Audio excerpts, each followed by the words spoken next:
Muy buenos días, soy Marcela Vélez y desde Londres comento con ustedes las noticias que deben saber para comenzar el día. Bienvenidos a Primer Click de Diario Financiero. Muy buenos días, es martes 19 de noviembre, bienvenidos a Primer Click.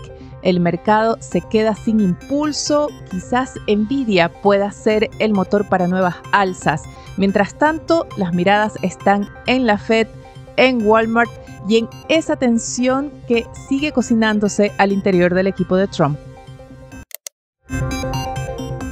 Tenemos un inicio de sesión con caídas esta mañana. El calendario no ofrece mayores eventos económicos que ayuden ya sea a fortalecer las apuestas por una pausa o por un nuevo recorte de tasas de parte de la Fed en diciembre. Hemos visto en los últimos días un fuerte ajuste en las expectativas del mercado. Crece el temor de que la Reserva Federal tenga que interrumpir mucho antes de lo previsto su ciclo de bajas de tasas de interés.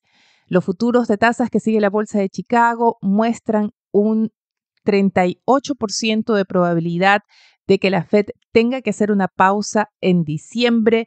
Esto ante la persistencia de las presiones inflacionarias. No olviden que tuvimos ese repunte de la inflación en octubre y ayer se publicó una investigación bastante interesante de parte del Banco Central de Cleveland, anticipando que la inflación por servicios de vivienda, que ha sido un componente principal en la resistencia de esa inflación subyacente, pues no bajaría hasta 2026. ¿Qué implica esto? Que se complica el escenario para la Reserva Federal, porque si bien a algunos analistas les gusta mucho apuntar a que la inflación, por ejemplo, el alza que vimos en octubre, se trata a un tema particular que fue la presión inflacionaria desde el sector de viviendas, hay que reconocer que cuando la tasa de inflación general a 12 meses se mantiene muy por encima del rango meta de 2%, cuando muestra alzas en lugar de continuar con las bajas, se complica el escenario para que la Fed pueda justificar continuar recortando las tasas de interés. Este es un cambio de escenario que está pesando sobre el ánimo de los inversionistas. Es lo que explica en gran parte la pausa que estamos viendo en ese rally postelectoral de Estados Unidos. Hay otros factores también, las dudas en torno a esas apuestas por la inteligencia artificial. Se podría despejar mañana con los resultados trimestrales de Nvidia.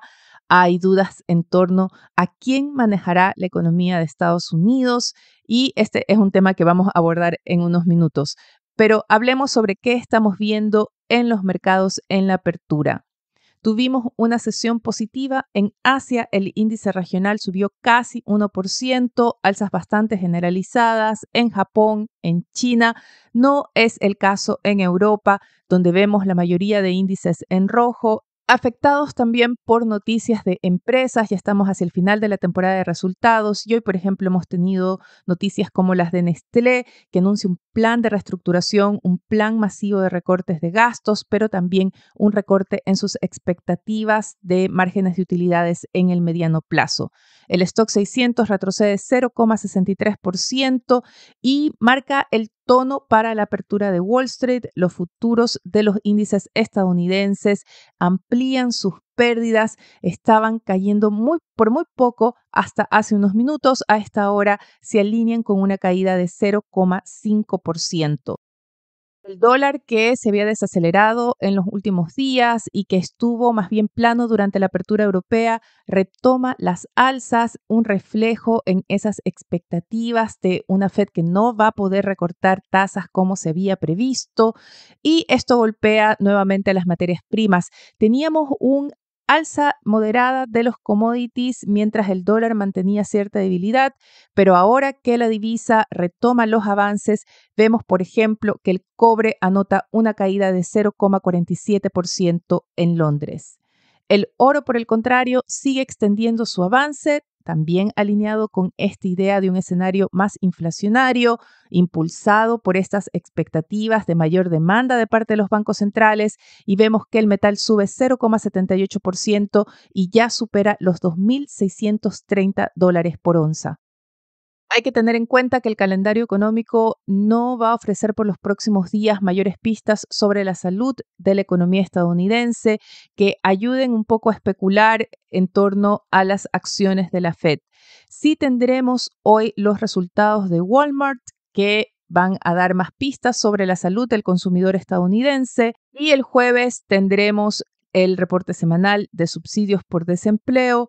Finalmente, el viernes tendremos las primeras medidas del índice PMI de Estados Unidos, tanto de manufacturas como servicios, que podrían servir para adelantar el nivel de actividad.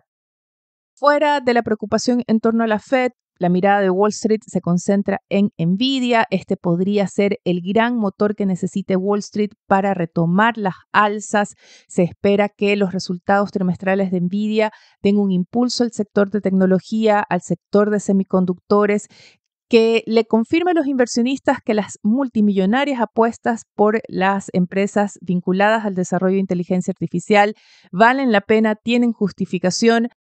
Y las expectativas en torno a la empresa son bastante altas, con lo cual también hay un riesgo alto de que decepcione al mercado. Y ya que hablamos de riesgos, otro llega desde el comando de Trump. Los invito a leer un artículo que publicamos en Señal de F el sábado pasado sobre el riesgo en esta relación entre Donald Trump e Elon Musk, cómo Trump le está dando a Musk la clave para que continúe el rally de Wall Street, una relación bastante peligrosa que puede romperse en cualquier momento. Y una prueba para esta cercanía entre el republicano y el empresario va a ser la elección del secretario del Tesoro. Musk, abogado, está apoyando al lobby por Howard Lutnick, un inversionista, CEO de Cantor Fitzgerald, que ha sido parte de este equipo económico que ha acompañado a Trump durante la campaña y también tras la elección, pero cuyo lobby agresivo por quedarse con el puesto de secretario del Tesoro parece estar echando atrás a parte del equipo de Trump.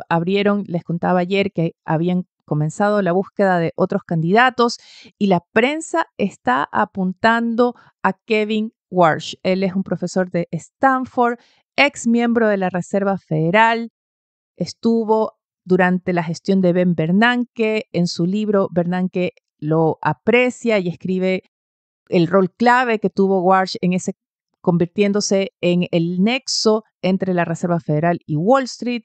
Fue un ex asesor de George W. Bush, ex banquero de Morgan Stanley, académico, parece que tiene mejores credenciales que las de Lutnick y aparentes menos conflictos de interés que otros candidatos.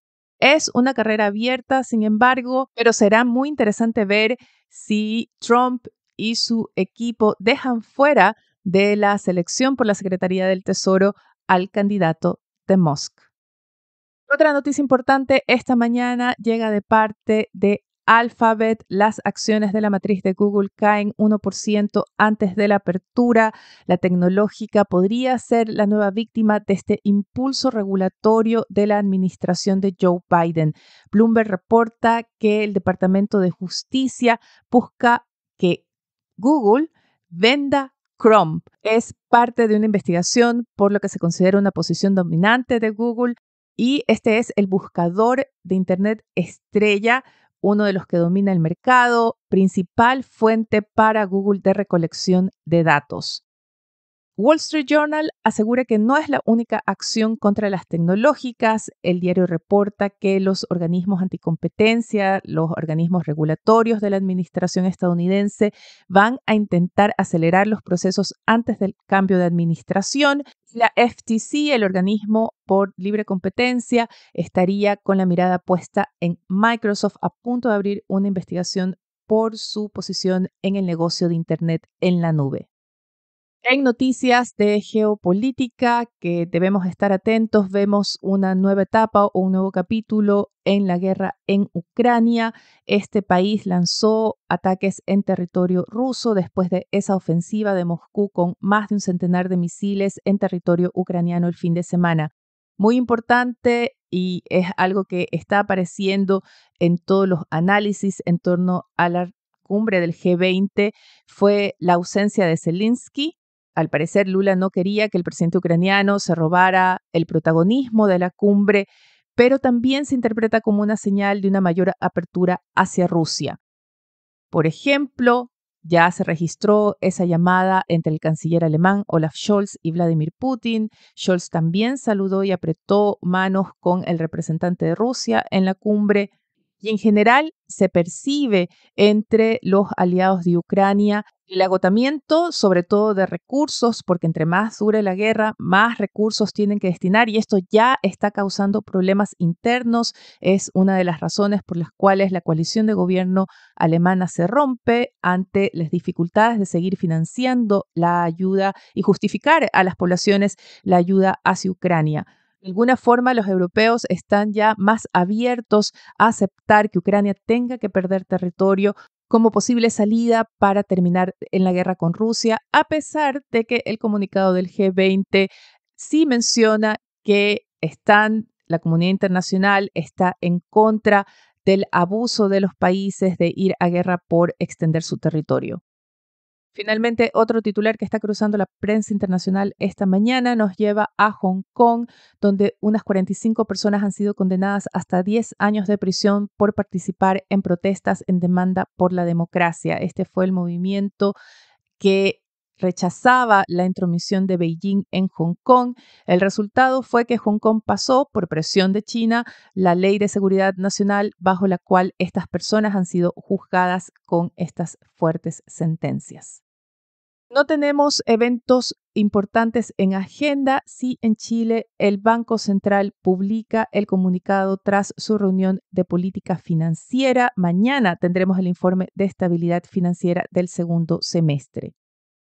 Antes de despedirme, quiero revisar con ustedes los titulares de Diario Financiero, que recoge la preocupación, la alerta de varios economistas por la composición que está teniendo el crecimiento de la economía chilena. Se destaca la debilidad del consumo, la contracción de la inversión, así que vale la pena seguir esa cobertura. El titular principal reporta que BHP invertirá hasta $13.700 millones en Chile, en la que sería su mayor inversión en el país desde escondida. Con esto me despido por ahora. Los invito a que sean actualizados de las noticias del día y más visitando nuestro sitio web de f.cl y de fsud.com con las noticias de negocios de Latinoamérica. No dejen de darnos su calificación, su comentario en cualquiera sea la plataforma que estén escuchando este podcast. Eso nos va a ayudar a crecer. Gracias desde ya. Les deseo que tengan un buen día. Nosotros nos reencontramos mañana.